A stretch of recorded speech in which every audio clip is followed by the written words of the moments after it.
पाकिस्तान को अगर बचना है तो उसे अपने टेरर इंफ्रास्ट्रक्चर का सफाया करना ही होगा।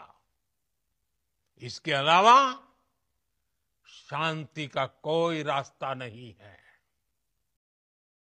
Konflik bersenjata antara India dan Pakistan kembali memanas pada akhir April tahun 2025 setelah serangan teroris brutal di kawasan wisata Pahalgam, Lembah Kashmir. Serangan yang terjadi pada tanggal 22 April tersebut menargetkan kelompok wisatawan domestik India, menewaskan setidaknya 28 orang sipil dan melukai puluhan lainnya. Investigasi awal oleh otoritas India mengindikasikan keterlibatan kelompok militan berbasis di Pakistan, khususnya Laskar-e-Taiba, LET, dan Jaish-e-Mohammed, dua organisasi yang telah lama dilarang oleh PBB namun diduga masih mendapat dukungan dari elemen-elemen dalam pemerintahan Pakistan. Serangan ini memicu kemarahan besar di India, di mana massa melakukan demonstrasi di berbagai kota menuntut tindakan tegas terhadap Pakistan. Pemerintah India di bawah kepemimpinan Perdana Menteri Narendra Modi merespons dengan Operasi Sindor pada tanggal 7 Mei tahun 2025, sebuah serangan udara dan rudal skala besar yang menargetkan apa yang disebut India sebagai kamp pelatihan teroris di wilayah Pakistan Administered Kashmir. Serangan ini melibatkan penggunaan pesawat tempur canggih Rafale dan rudal BrahMos, dengan klaim telah menghancurkan beberapa fasilitas militan. Namun, pihak Pakistan membantah keras adanya kamp teroris di wilayahnya dan menyebut serangan India sebagai pelanggaran kedaulatan yang tidak beralasan. Islamabad mengklaim serangan udara India justru menewaskan warga sipil dan menghancurkan sebuah masjid di kota Kotli, menimbulkan korban jiwa sebanyak 31 orang. Ketegangan segera meningkat ketika Pakistan membalas dengan Operasi Bunyan Al-Marsus hanya 24 jam kemudian. Serangan balasan ini difokuskan pada pos-pos militer India di sepanjang Line of Control, LOC, dengan menggunakan artileri jarak jauh dan drone kamikaze. Militer Pakistan mengklaim berhasil menghancurkan beberapa bunker pertahanan India dan sistem radar canggih. Situasi semakin rumit ketika kedua negara mulai saling menembak jatuh pesawat udara tanpa awak UAV di wilayah perbatasan, menandai dimulainya fase baru dalam konflik berkepanjangan ini yang melibatkan teknologi drone modern. Latar belakang konflik ini tidak bisa dipisahkan dari sengketa Kashmir yang telah berlangsung sejak 1947. Wilayah ini tetap menjadi titik panas utama dalam hubungan India-Pakistan, dengan kedua negara mengklaim kedaulatan penuh atasnya. Persaingan geopolitik yang mendalam, ditambah dengan status kedua negara sebagai kekuatan nuklir, membuat setiap eskalasi di Kashmir berpotensi memicu krisis regional bahkan global. Konflik terbaru ini juga terjadi dalam konteks politik dalam negeri kedua negara, di mana pemerintah India yang baru saja terpilih untuk periode ketiga dan pemerintahan Pakistan yang sedang berusaha memperkuat legitimasinya di mata publik. Dunia internasional segera bereaksi terhadap eskalasi ini. Amerika Serikat melalui juru bicara Departemen Luar Negeri menyatakan keprihatinan mendalam dan menyerukan kedua pihak untuk menahan diri. Sementara itu, PBB melalui pernyataan Sekretaris Jenderal mendesak dilakukannya gencatan senjata segera dan kembali ke meja perundingan. Namun, upaya diplomasi ini menghadapi tantangan besar mengingat tingkat kepercayaan antara India dan Pakistan yang berada pada titik terendah dalam beberapa tahun terakhir, dengan kedua belah pihak saling menyalahkan sebagai biang kerok konflik. Eskalasi militer antara India dan Pakistan memasuki fase yang lebih berbahaya ketika kedua negara mulai melancarkan serangan udara secara intensif di sepanjang perbatasan Kashmir. Pada tanggal 8 Mei tahun 2025, Angkatan Udara India mengerahkan skuadron pesawat tempur canggih termasuk Rafale, Su-30 MKI, dan Mirage 2000 untuk melaksanakan serangan presisi terhadap target-target yang diidentifikasi sebagai markas militan di wilayah Pakistan Administered Kashmir. Operasi ini didukung oleh sistem pengintaian satelit canggih dan drone pengintai Heron Mk2 yang memberikan data real-time tentang pergerakan musuh. Militer India mengklaim telah menghancurkan 3 kamp pelatihan militan dan menewaskan lebih dari 100 anggota kelompok bersenjata, meskipun klaim ini sulit diverifikasi secara independen. Pakistan tidak tinggal diam dan membalas dengan serangan udara terkoordinasi yang diberi kode Operasi Bunyan Al-Marsus. Menggunakan kombinasi pesawat JF-17 Thunder buatan bersama China, Pakistan dan F-16 yang dimodernisasi, Pakistan menyerang posisi artileri dan bunker India di sektor Jammu dan Kashmir. Yang lebih mengkhawatirkan adalah penggunaan drone kamikaze baru buatan lokal Pakistan bernama Shahparve, yang mampu membawa hulu ledak seberat 50 kg dengan jangkauan lebih dari 300 km. Serangan ini berhasil merusak sistem pertahanan udara India termasuk satu unit sistem radar canggih dan pos komando di wilayah Rajuri. Pertempuran udara mencapai puncaknya pada tanggal 9 Mei tahun 2025 ketika terjadi duel udara antara pesawat tempur kedua negara di wilayah perbatasan. Militer India mengklaim telah menembak jatuh dua pesawat F-16 Pakistan, sementara Pakistan membantah dan justru menyatakan berhasil menjatuhkan satu pesawat MiG-21 India dan satu drone MQ-9B SEA Guardian yang disewa India dari Amerika Serikat. Pertukaran tembakan ini memaksa kedua negara untuk menutup wilayah udaranya, dengan India menutup 24 bandara di wilayah utara termasuk Bandara Internasional Delhi selama 12 jam, menyebabkan pembatalan ratusan penerbangan domestik dan internasional. Yang patut dicatat adalah klaim kontroversial Pakistan tentang berhasil menembus dan melumpuhkan sistem pertahanan udara S-400 Triumph milik India yang ditempatkan di Punjab. Pakar militer memperdebatkan validitas klaim ini, mengingat S-400 dianggap sebagai salah satu sistem pertahanan udara paling canggih di dunia. Beberapa analis menduga Pakistan mungkin menggunakan taktik elektronik warfare canggih atau drone swarm untuk mengelabui sistem radar S-400. Sementara itu, India membantah keras klaim ini dan menyatakan sistem S-400 mereka tetap operasional dan efektif dalam mencegah serangan udara musuh. Eskalasi ini semakin memperumit situasi ketika kedua negara mulai memobilisasi pasukan darat di sepanjang perbatasan. India dikabarkan memindahkan satuan artileri Pinaka dan rudal balistik taktis Prahar ke wilayah perbatasan, sementara Pakistan merespons dengan mengerahkan baterai rudal Ghaznavi dan Nasr yang mampu membawa hulu ledak nuklir taktis.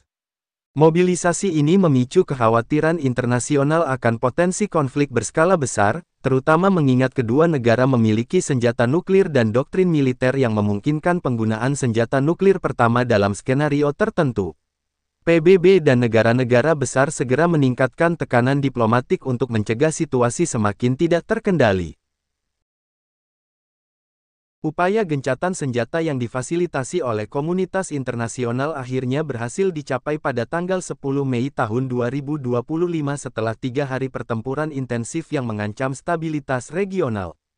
Inisiatif perdamaian ini dipelopori oleh Amerika Serikat melalui intervensi langsung Duta Besar AS untuk PBB yang melakukan serangkaian panggilan darurat dengan pemimpin India dan Pakistan.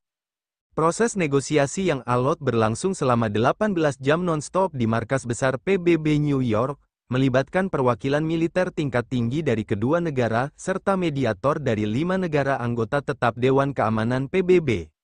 Poin utama kesepakatan mencakup penghentian semua operasi militer ofensif, penarikan pasukan ke posisi sebelum konflik, dan pembentukan mekanisme verifikasi gencatan senjata oleh pengamat PBB. Namun, kesepakatan rapuh ini langsung diuji ketika hanya 6 jam setelah deklarasi resmi, terjadi kembali baku tembak sporadis di sektor Tangdar dan Nelum Valley di sepanjang Line of Control Lock. Mekanisme pengawasan gencatan senjata yang dibentuk PBB menghadapi tantangan berat dalam memverifikasi pelanggaran dari kedua belah pihak. India melaporkan 14 kasus pelanggaran oleh Pakistan dalam 48 jam pertama, termasuk penyusupan militan dan tembakan sniper yang menewaskan 3 personel pasukan perbatasan India. Di sisi lain, Pakistan mengklaim India terus melakukan pengintaian udara dengan drone dan membangun pos pertahanan baru di wilayah sengketa. Tim pengamat militer PBB yang dikerahkan ke wilayah konflik kesulitan mengakses titik-titik panas karena pembatasan pergerakan yang diberlakukan kedua negara. Situasi semakin rumit dengan adanya laporan aktivitas kelompok militan lokal yang berusaha memprovokasi konflik baru dengan melakukan serangan terhadap posisi militer kedua negara sambil menyamar sebagai pihak lawan. Pertemuan militer tingkat tinggi antara India dan Pakistan akhirnya terlaksana pada tanggal 12 Mei tahun 2025 di lokasi netral di Dubai, Uni Emirat Arab. Pertemuan yang berlangsung selama 9 jam ini dihadiri oleh Kepala Operasi Militer India dan Wakil Kepala Staf Angkatan Darat Pakistan, dengan pengawasan perwakilan Amerika Serikat dan China. Agenda utama mencakup pembahasan rinci tentang penarikan pasukan, demilitarisasi zona penyangga, dan pemulihan komunikasi langsung antara komandan lapangan kedua negara. Namun pertemuan ini berakhir tanpa kesepakatan konkret selain komitmen untuk melanjutkan dialog, mencerminkan jurang kepercayaan yang dalam antara kedua belah pihak. Sumber diplomatik mengungkapkan bahwa India bersikeras pada penghentian dukungan Pakistan terhadap kelompok militan sebagai prasyarat perdamaian, sementara Pakistan menolak klaim tersebut dan menuntut penyelesaian status Kashmir terlebih dahulu. Di tengah ketegangan militer yang masih tinggi, krisis kemanusiaan di Kashmir semakin parah dengan terputusnya pasokan kebutuhan pokok ke wilayah tersebut. Organisasi Kesehatan Dunia (WHO) melaporkan setidaknya 12 rumah sakit di wilayah konflik telah kehabisan obat-obatan esensial, sementara UNICEF menyatakan sekitar 40.000 warga sipil mengungsi akibat pertempuran. Akses bantuan internasional terhambat oleh prosedur keamanan ketat dari kedua negara, dengan India khususnya menolak izin masuk untuk beberapa organisasi kemanusiaan asing yang dicurigai memiliki agenda politik. Warga Kashmir di kedua sisi perbatasan menghadapi situasi darurat dengan jam malam yang ketat, pemadaman internet berkala, dan kesulitan mengakses air bersih setelah beberapa fasilitas penyediaan air rusak akibat pertempuran. Reaksi komunitas internasional terhadap krisis ini terus berkembang dengan langkah-langkah diplomatik baru. Dewan Keamanan PBB mengadakan sidang darurat pada tanggal 13 Mei tahun 2025 yang menghasilkan resolusi menyerukan diskalasi lengkap, meskipun tanpa sanksi konkret karena veto Rusia dan China terhadap pasal-pasal yang lebih keras terhadap Pakistan. Kelompok G7 mengeluarkan pernyataan bersama mengecam kekerasan dan menawarkan bantuan mediasi, sementara Organisasi Kerjasama Islam (OKI) secara khusus menyerukan penyelesaian masalah Kashmir sesuai aspirasi rakyat setempat.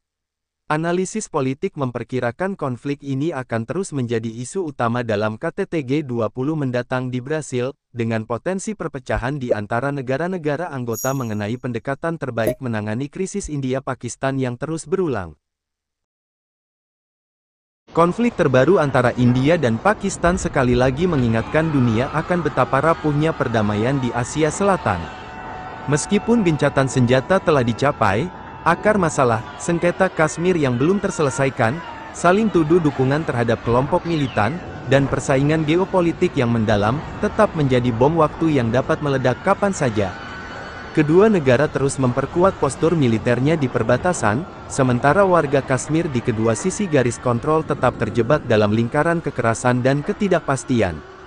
Krisis kemanusiaan yang melanda wilayah tersebut, mulai dari kelangkaan makanan hingga pengungsian massal, membutuhkan respons internasional yang lebih serius, bukan sekadar pernyataan keprihatinan. Dunia internasional, terutama negara-negara besar seperti AS, China, dan Rusia, memiliki tanggung jawab untuk tidak hanya menjadi penengah sesaat, tetapi juga mendorong solusi jangka panjang yang mengatasi akar konflik. Tanpa upaya nyata untuk membangun kepercayaan dan mekanisme dialog yang berkelanjutan, setiap gencatan senjata hanyalah jeda sementara sebelum konflik berikutnya meletus. Ancaman penggunaan senjata nuklir, meskipun dianggap sebagai opsi terakhir, tetap menggantung sebagai skenario terburuk yang harus dihindari dengan segala cara. Pada akhirnya, perdamaian abadi antara India dan Pakistan hanya mungkin terwujud jika kedua negara bersedia mengesampingkan ego nasionalisme dan memprioritaskan kesejahteraan rakyat Kashmir yang telah terlalu lama menderita.